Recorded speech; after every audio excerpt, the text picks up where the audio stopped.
ilikuwa majira ya saa 4 za asubuhi kupokea taarifa kutoka kwa wananchi na kutoka kwa baadhi ya majirani ambao ni wanajeshi wa maeneo ya huko Old Shinyanga kwamba katika maeneo hayo ya Old Shinyanga katika kitongoji cha Itwili, kata na kijiji na tarafa ya Old Shinyanga katika wilaya ya mkoa wa Shinyanga, mwanamke mmoja ambaye ametambulika kwa jina la Suzana Samuel mwenye umri wa miaka 41, huyu ni mjasiriamali na ni mkazi wa maeneo hayo, na mwanamke mwingine ambaye ametambulika kwa jina la Happiness Peter, umri miaka 20, Msukuma, naye ni mwenyeji wa maeneo hayo, walifariki dunia baada ya kuangukiwa na kufukiwa na udongo wakati walipokuwa wakitoa mawe kwa ajili ya kuponda kokoto za kuuza.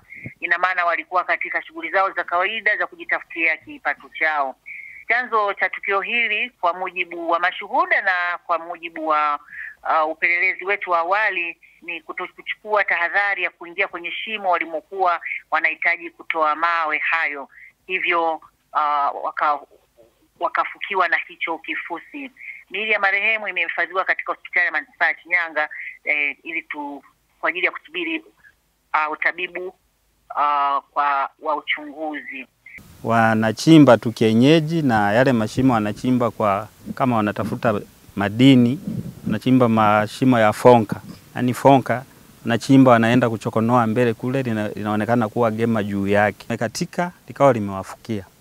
Lakini nitoe rai kwa wananchi wote kwenye eneo hilo wasiendelee kwenda kuchimba machimbo yale kizembe, lakini vile vile yale maeneo ni maeneo ya taasisi.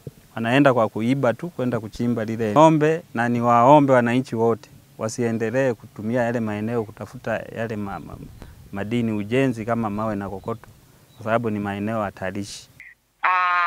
Kwanza nipende kutoa pole sana, hili ni tukio ambalo ni la kusikitisha, la kuhuzunisha. Wenzetu wamepoteza maisha wakati wanajitafutia kipato, lakini hapa kikubwa ni tahadhari. Niwaombe wote wanaofanya zile shughuli ambazo ni halali kabisa kuhakikisha kuwa basi wanachukua tahadhari wanapokuwa wanataka kuingia humo ndani ya hayo mashimo kwa ajili ya kuweza kutoa udongo ili kuponda yale mawe ambayo huwa ni ya kokoto.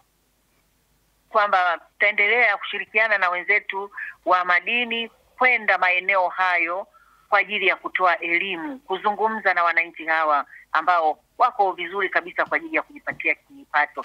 Kwa tutaendelea pia kuzungumza na viongozi wa kule kuanzia ngazi ya chini kabisa, elimu za mara kwa mara kuendelea kuzitoa katika jamii inayozunguka maeneo hayo.